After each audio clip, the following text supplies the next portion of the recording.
Hey everyone, my name is Nathan Payne. Welcome back to another episode of Blu Ocean Crypto.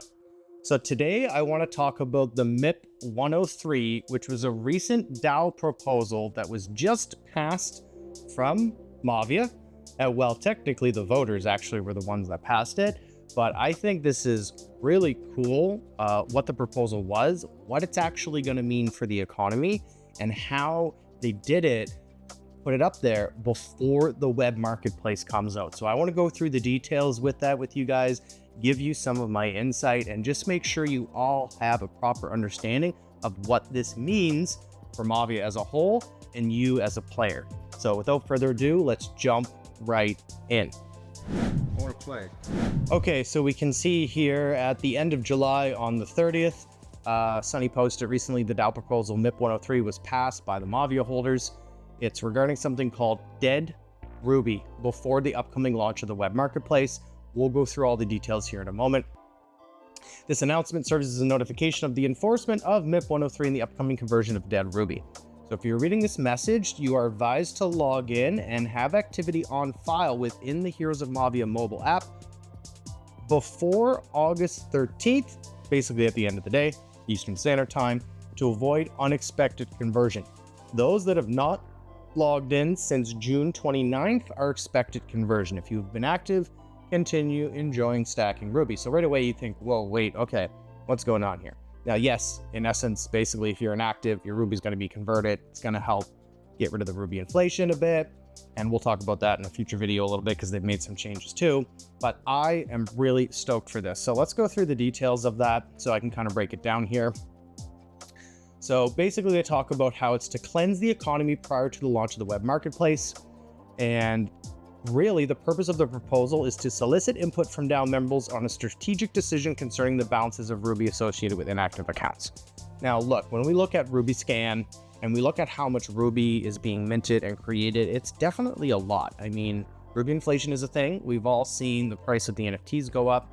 You know, people are continuing to earn Ruby every single day. Now the huge advantage that Mavia and we have as a community is that this is not a cryptocurrency, meaning Mavia can control different levers or propose things like this through the DAO for us to vote on to really help make sure we have as healthy of an economy as possible.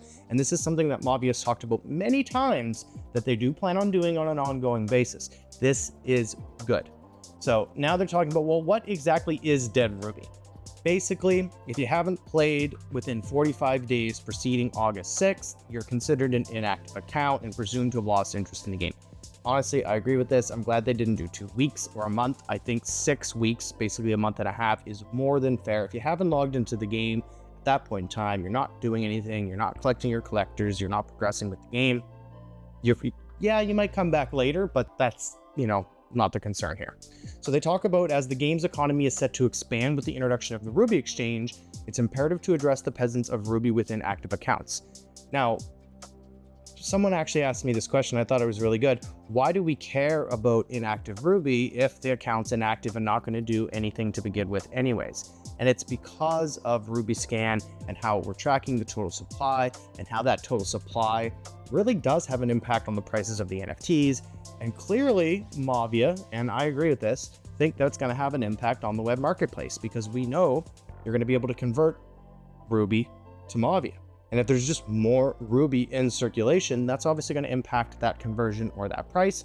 It's not, they call it a direct conversion, and it is and it isn't. There's NFTs being bought and sold in the background, which is really clever.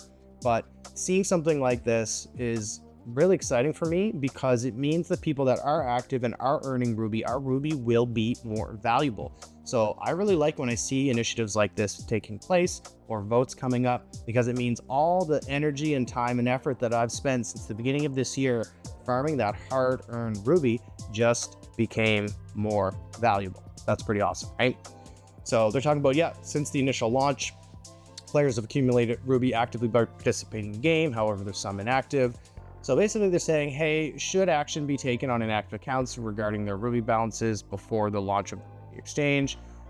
In short, yes, it was passed, right? And they're talking about their rationale, which is interesting too. Post-loss, intervention in the balances of Dead Ruby will be limited to instances of terms of service violations e.g. use of emulators or auto-clickers. Now, I want to take a moment here and pause because this is the first time, I guess you could say, that we've seen Mavia publicly address emulators and auto-clickers. Now, for those of you who've read the terms of service and do that in games, you would know that this is very clearly listed there. The use of emulators or auto-clickers is strictly forbidden. Now, emulators, I understand, if you don't have a good phone, some people don't necessarily think this is fair. This is very normal. And I think it's an important thing because emulators are like a gateway into macros and into auto-clickers. This is a mobile game. It's meant to be played on a mobile device. Use a phone, use a tablet. It is not worth risking your account. So I'm glad that they actually addressed this within the proposal. And it's something that we've actually heard a little bit about, or some people kind of ask like, oh, well, I'm using an emulator. Is that okay? And it's like, no, it's not. And the fact that they addressed auto-clickers is good because I don't think there should be any kind of rewards for trophy pushing at all until we're able to properly address auto-clickers, because people can just not log out. Very clear that you're using it. But anyways, I'm really glad that they say that. Basically, after this, the only time that they're going to do this dead Ruby kind of thing with an account is if someone violates the terms of service. Awesome. So they're talking about how it's going to be converted into the premium in-game currency Sapphire. Now, the reason I like this is because let's say you do come back after 3 or 4 months. Well, now you've got some Sapphire to help you progress your base and kind of catch up, where your Ruby's really doing nothing.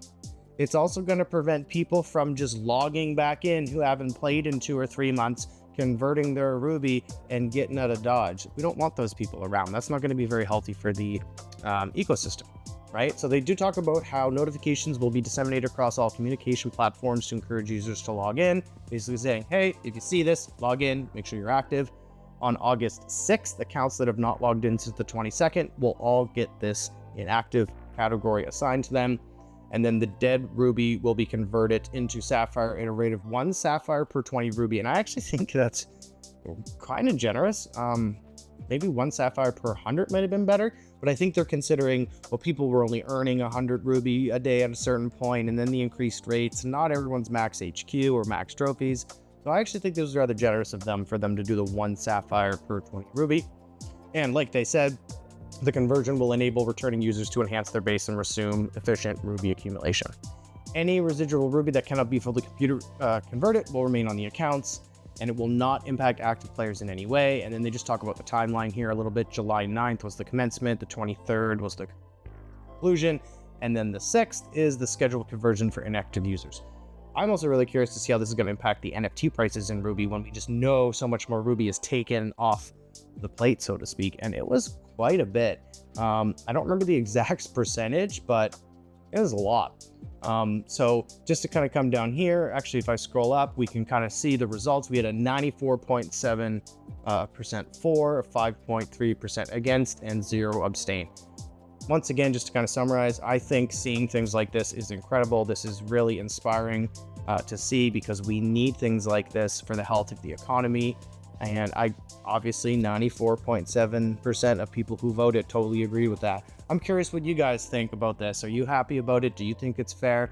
Leave a comment down below. And I just want to say a big thanks for everyone who subscribed to the channel. Really makes a big difference. Every time you leave a comment, subscribe, hit that like button. It does wonders for the YouTube algorithm and really helps us get this Heroes of Mavia content out to many more people who are interested in the game or maybe looking into playing as well. Okay, we'll see you all in the next video. Cheers.